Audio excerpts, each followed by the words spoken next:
AllieVenture. If you haven't subscribed, please do subscribe and watch this video. We're right here at the Shark Cove and look at the lagoon.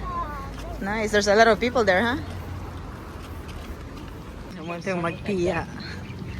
Magtita. Wow, hand in hand.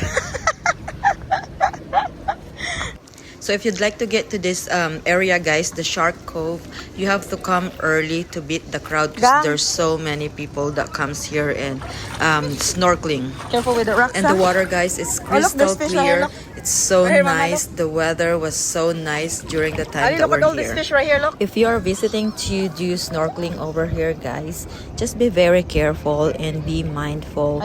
Respect the wildlife that are here, and also swim at your own risk because there are no lifeguards in this area. And also if you have children, just make sure that you keep an eye on them. And I would suggest also that you bring your own water shoes because there are so many rocks and they are a little bit sharp.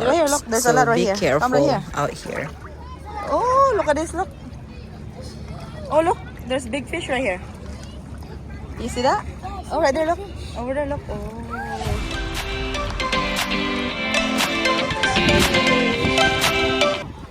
Look at Kuya Jacob over there. Did you see a shark, Kuya? Dito kami sa Shark Cove.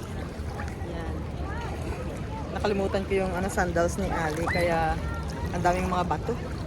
Sakit sa paa, pero ang daming mga isda. Kuwang-kuwa si Ali. There's a lot of fish under the water, guys, where we're walking. Look at that. Wow, that's amazing.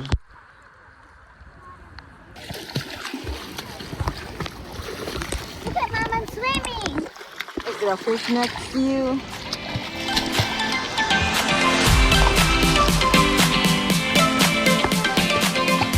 Nag-enjoy si Ali dito. Daming mga isda, oh.